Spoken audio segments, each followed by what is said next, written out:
Odisha is a land of scheduled tribes. There are about more than 62 primitive tribes in all over Odisha. And Judia Porja is one of them. They live in the South Odisha district of Rayagada. They have unique culture. They also are very much in the limelight because they have their own song, dance form, and also they still go for organic agriculture produce from their village, which till now they have maintained. And with the effort of this young boy, the education system is also growing in their remote village.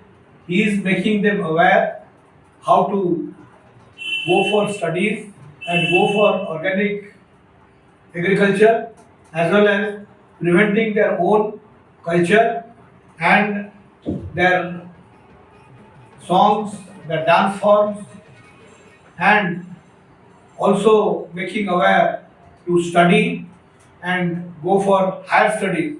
Many of the students he has taught have now gone all over Orissa and India and bringing lot of laurels to the district and the village in particular, and more than about hundreds of scheduled tribe boys and girls are now educated and studying in plus 2, plus 3 colleges in Jaipur, Bhubaneswar, as well as in many other cities for their higher studies.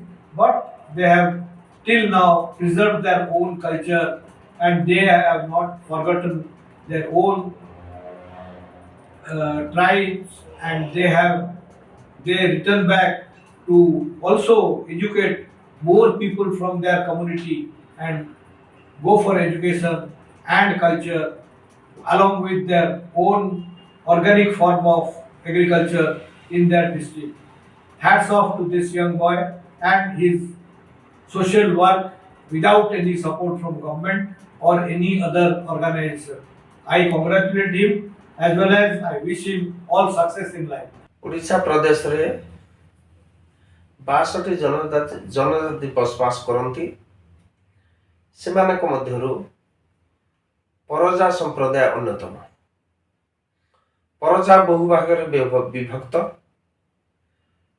झुड़िया परजा, खंट परजा, बड़ परजा, सान परजा इत्यादि बहु भागरे सेमाने निजर परिचय साब्यस्त करिसेंती।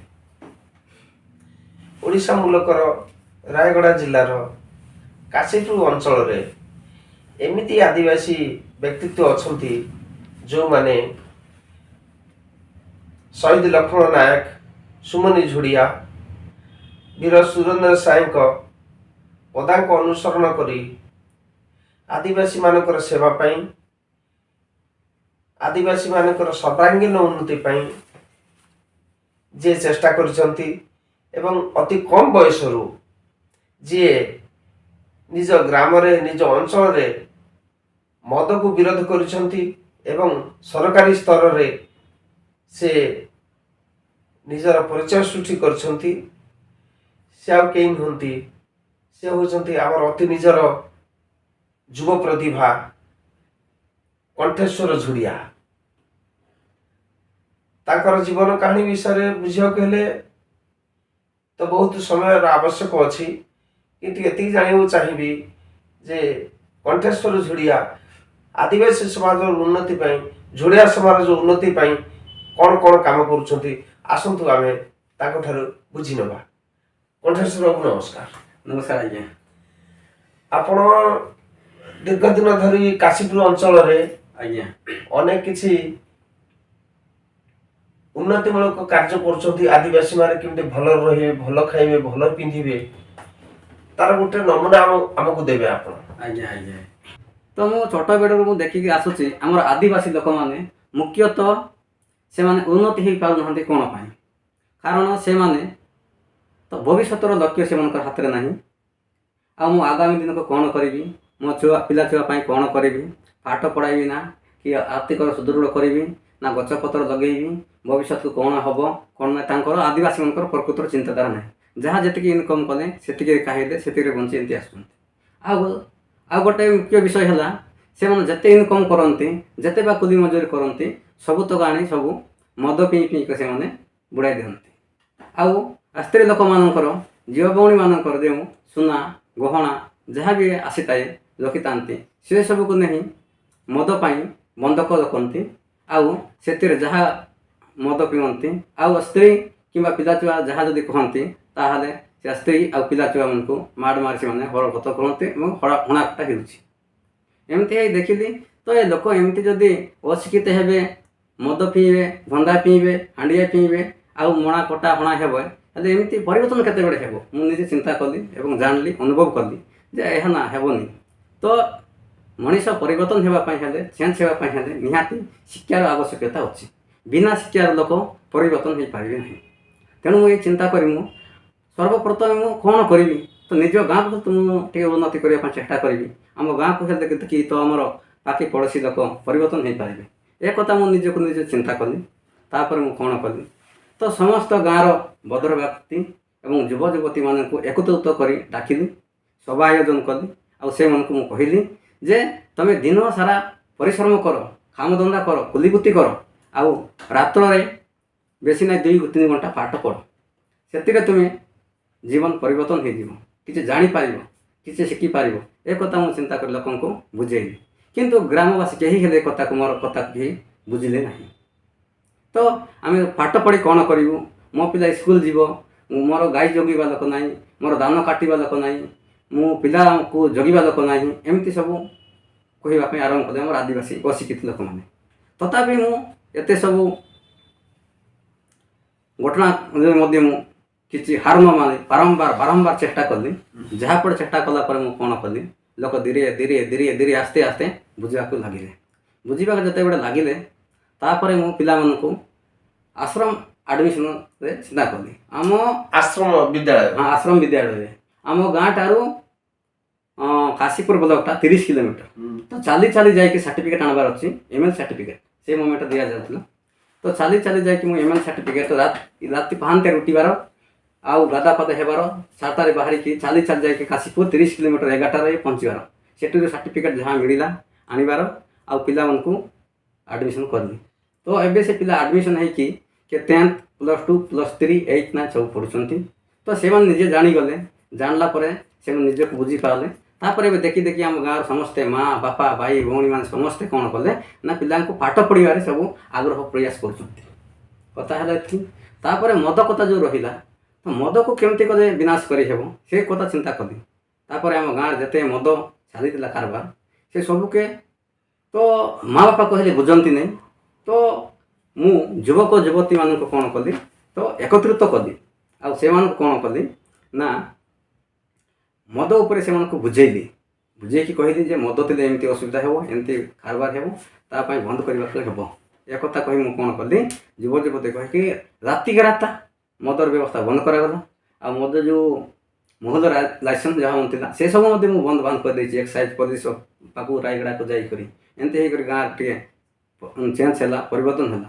ତାପରେ ମୁଁ ଦେଖିଲି, ତାପରେ ମୁଁ ବର୍ତ୍ତମାନ ଲୋକଙ୍କୁ ବୁଝାଇବା ପାଇଁ ଆରମ୍ଭ କଲି ଯେ ମଣିଷ ପରିବର୍ତ୍ତନ ହେବା ପାଇଁ ହେଲେ ନିହାତି ଏଜୁକେସନ୍ ଦରକାର, ଶିକ୍ଷା ଏଜୁକେସନ୍ ଦରକାର।